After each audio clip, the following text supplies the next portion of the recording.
Money laundering मामले में Jacqueline Fernandes पर आ जाएगा फैसला। जैकलिन फर्नांडिस पर आ जाएगा फैसला। 200 करोड़ रुपए मनी लॉन्ड्रिंग मामले में आरोपी सुकेश चंद्रशेखर से जुड़े केस में जैकलिन फर्नांडिस है आरोपी। दिल्ली की पटियाला हाउस कोर्ट आज सुनाएगी फैसला। कुरेले ग्रुप के ठिकानों पर इनकम टैक्स की छापेमारी जारी। कुरेले ग्रुप से जुड़े 30 से अधिक ठिकानों पर आयकर की टीम का छापा। लखनऊ, कानपुर, दिल्ली, कोलकाता छापा जारी। वाराणसी की आयकर टीम कर रही है कार्रवाई। कुरेले ग्रुप मसाले बनाने और भवन निर्माण के काम से जुड़ा है।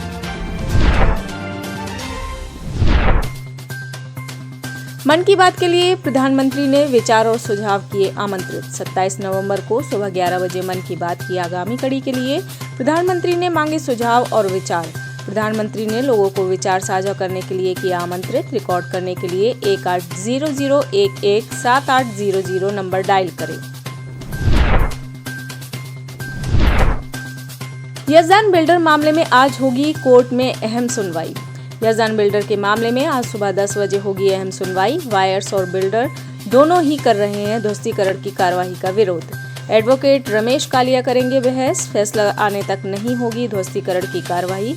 यजदान बिल्डर और वायर्स की किस्मत का फैसला आज।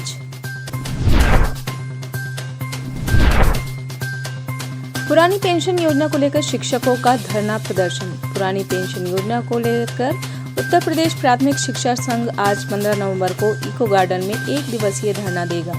धरने में सभी जिलों के शिक्षक होंगे शामिल। धरने में शिक्षा मित्रों, अनुदेशकों को नियमित किए जाने की भी मांग उठाई जाएगी। गुजरात की एक ही सीट से पिता और पुत्र ने किया नामांकन। गुजरात विधानसभा चुनाव के लिए प्रत्याशियों का नामांकन शुरू हो चुका है। गुजरात में कई सीटें ऐसी हैं जहां से एक ही परिवार के सदस्य आमने सामने हैं। जानकारी के अनुसार बीटीपी के संस्थापक छोटू वसावा ने भरूच जिले की झगड़िया विधानसभा सीट से निर्दलीय उम्मीदवार के रूप में अपना नामांकन दाखिल किया है। इसी विधानसभा सीट उनके बेटे महेश वसावा भारतीय ट्राइबल पार्टी के राष्ट्रीय अध्यक्ष और पार्टी के आधिकारिक उम्मीदवार भी हैं। चुनाव में बाप बेटे देंगे एक दूसरे को चुनौती।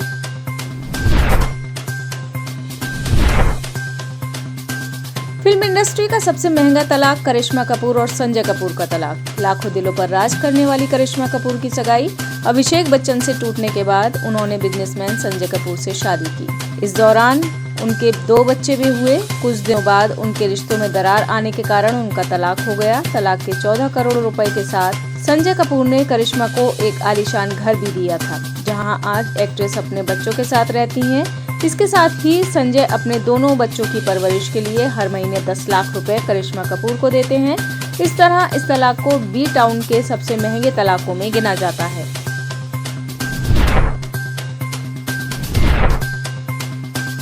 मनी लॉन्ड्रिंग मामले में ईडी दोबारा शर्जील अहमद के कस्टडी के करेंगी मांग।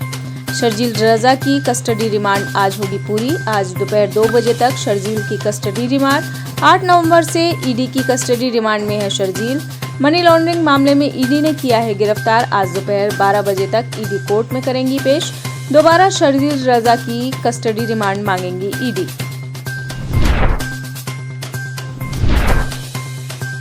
श्रद्धा मर्डर केस में पिता विकास वॉकर ने शर्जील को फांसी देने की मांग की।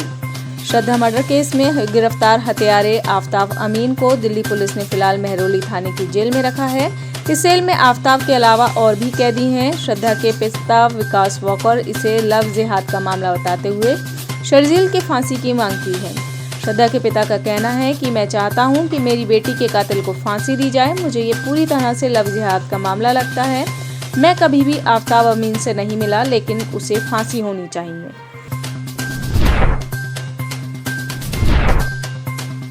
जम्मू कश्मीर पुलिस ने एक बड़े संभावित हादसे को किया नाकाम।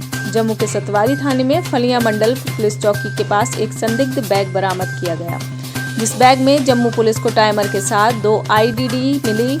आईडीडी एक्टिव थे, जिसमें टाइमर लगे हुए थे। मौके पर बॉम्ब डिस्पोजल स्क्वाड ने पहुंचकर दोनों आईडीडी को डिस्पोज कर दिया, जिससे संभावित रूप से बड़ा हादसा टल गया।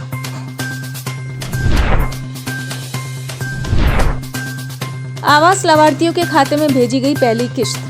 सीएम योगी ने बटन दबाकर आवास लाभार्थियों के खाते में पहली किश्त भेजी। 34,500 लाभार्थियों को खाते में पहली किश्त प्राप्त हुई। 39,000 आवास लाभार्थियों को गृह प्रवेश के लिए मिली चाबी। सीएम योगी ने लाभार्थियों से किया संवाद।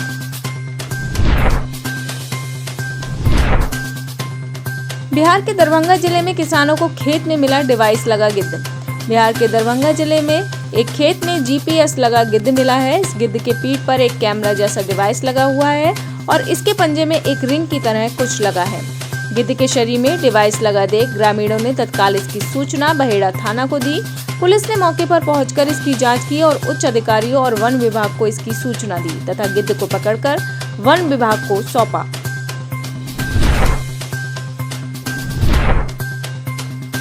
तिनसुकिया जिले में सेना पर हुए हमले की जिम्मेदारी उल्फा ने ली। असम के प्रतिबंधित संगठन उल्फा ने असम के तिनसुकिया जिले में सेना के एक गश्ती दल पर घात लगाकर हमला करने की जिम्मेदारी ली है। सुरक्षा बलों के मुताबिक इस हमले के दौरान एक उग्रवादी घायल हुआ है। उग्रवादी संगठन ने मीडिया को ईमेल पर जारी एक बयान में कहा कि घात लगाकर किए गए हमले को ऑपरेशन लखी पाथर कूट नाम दिया गया था और उग्रवादियों द्वारा 28 नवंबर को मनाए जाने वाले विरोध दिवस को चिन्हित करने के लिए यह हमला किया गया था।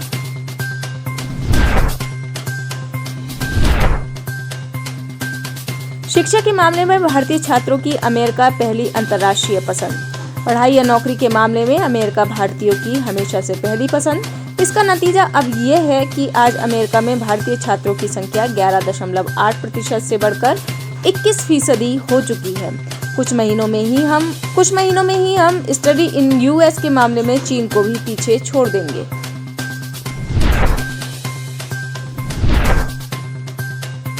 पीएम सुनक ने यूरोप की आर्थिक मंदी के लिए पुतिन को ठहराया जिम्मेदार। इंडोनेशिया की राजधानी बाली में G20 समिट में विश्व के वैश्विक नेताओं के बीच समिट के पहले ही दिन मीडिया से मुखातिब हुए ब्रिटिश पीएम सुनक ने रूसी राष्ट्रपति पुतिन के खिलाफ दिखाए आक्रामक तेवर। ब्रिटिश पीएम के इस तेवर ने दुनिया भर को चौंका दिया। उन्होंने यूरोप की सुस्त होती अर्थव्यवस्था के लिए पुतिन को ठहराया जिम्मेदार। सुनक ने कहा कि पुतिन के एक गलत फैसले ने दुनिया की अर्थव्यवस्था का गला घोट दिया। उन्होंने दुनिया को उनके फैसले के लिए चेताया भी।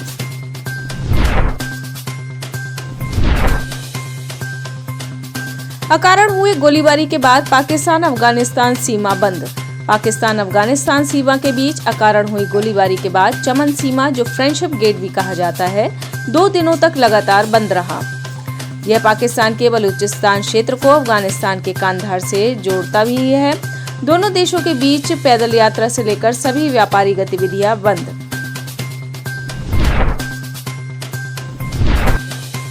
पाकिस्तान के पूर्व प्रधानमंत्री इमरान खान पर रक्षा मंत्री ने बोला हमला। आजादी का हकीकी मार्च निकाल रहे पूर्व प्रधानमंत्री इमरान खान पर फरेब का आरोप लगाते हुए पाकिस्तान के रक्षा मंत्री आसिफ ने कहा कि इमरान खान की अमेरिका वाली झूठी कहानी से मुल्क शर्मसार हुआ है। इमरान खान इस बात को अच्छे से याद रखें कि उन्हें इस फरेब की सियासी कीमत चुकानी ही होगी।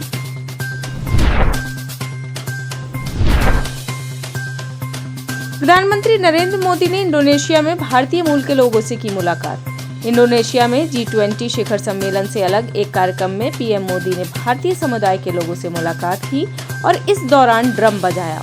कार्यक्रम स्थल पर पहुंचे प्रधानमंत्री मोदी का भारतीय पोशाक और पगड़ी पहने लोगों की भीड़ ने हाथ जोड़कर अभिवादन किया और भारत माता की जय के नारे लगाए।